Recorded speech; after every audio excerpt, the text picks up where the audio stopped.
वक्फ संशोधन अधिनियम आज से देश भर में लागू हो गया है। केंद्र सरकार ने अधिसूचना जारी की है कि वक्फ अधिनियम को 8 अप्रैल से प्रभावी कर दिया गया है।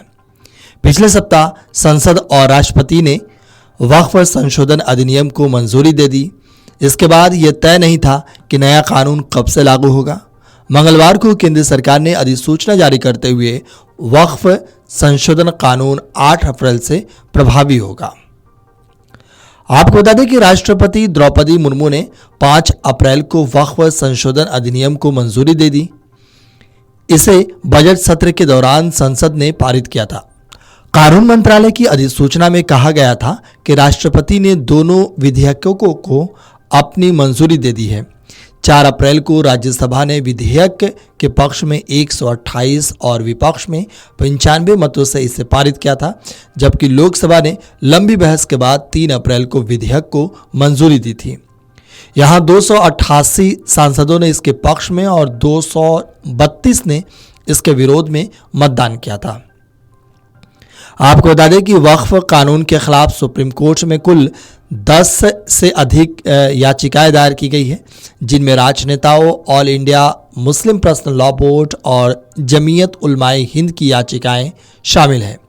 इन याचिकाओं में नए बनाए गए कानून की वैधता को चुनौती दी गई है। इसे लेकर केंद्र सरकार ने सुप्रीम कोर्ट में कैविएट दाखिल की है। अब आपको बताते हैं कि नया वक्फ कानून में क्या क्या है। सबसे पहला, हर कोई अपनी संपत्ति वक्फ नहीं कर सकेगा। कानून में एक महत्वपूर्ण बदलाव यह है कि वक्फ द्वारा उपयोगकर्ता का खंड हटाया गया है और यह साफ किया गया है कि वक्फ संपत्ति से संबंधित मामले अब पूर्वव्यापी तरीके से नहीं खोले जाएंगे जब तक कि वे विवादित न हो या सरकारी संपत्ति न हो। इसके अलावा वक्फ बोर्डों में गैर मुस्लिमों को शामिल करने का समर्थन किया गया है ताकि वे वक्फ मामलों में रुचि रखने वाले या विवादों में पक्षकार न होने। दूसरा है वक्फ बोर्ड में गैर मुस्लिम महिला सदस्यों का नामांकन। नए कानून में वक्फ बोर्डों के संचालन में कई महत्वपूर्ण बदलाव किए गए हैं, जैसा कि अब बोर्ड में गैर मुस्लिम और कम से कम 2 महिलाएं सदस्यों को नामित किया जाना प्रस्तावित है। इसके अलावा केंद्रीय वक्फ परिषद में 1 केंद्रीय मंत्री, 3 सांसद, 2 पूर्व न्यायाधीश, 4 राष्ट्रीय ख्याति के व्यक्ति और वरिष्ठ सरकारी अधिकारी होंगे, जिनमें से कोई भी इस्लाम धर्म से संबंधित नहीं होगा। तीसरा है सरकारी अधिकारी को जांच की शक्ति है।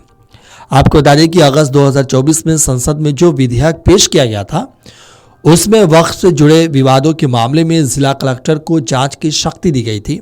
हालांकि जेपीसी ने जिला कलेक्टर वाली शक्ति को खत्म करने पर सहमति जता दी और राज्य सरकार को अब तक इन मामलों की जांच के लिए एक वरिष्ठ अधिकारी नामित करने का अधिकार देना प्रस्तावित कर दिया।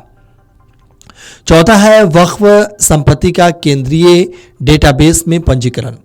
मौजूदा कानून के तहत पंजीकृत हर वक्फ संपत्ति की जानकारी अधिनियम लागू होने के बाद 6 महीने के अंदर सेंट्रल डेटाबेस में देना जरूरी है। इतना ही नहीं, डेटाबेस में किसी भी सरकारी संपत्ति को जिलाधिकारी के पास चिन्हित किया जाएगा, जो कि बाद में इस मुद्दे पर जांच कर सकेंगे।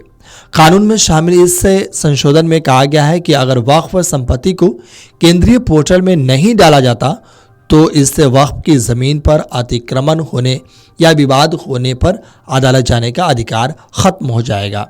हालांकि एक अन्य स्वीकृत संशोधन को राज्य में वक्फ न्यायाधिकरण की संतुष्टि के बाद कुछ स्थितियों में पंजीकरण के लिए अवधि बढ़ाने का अधिकार देगा।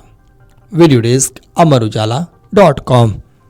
अगर आप ये वीडियो YouTube पर देख रहे हैं तो हमारे चैनल को सब्सक्राइब कर बेल आइकन दबाएं और Facebook पर देख रहे हैं तो हमारे पेज को लाइक करें। 8 मिलियन प्लस सब्सक्राइबर, आपके इस भरोसे के लिए बहुत धन्यवाद।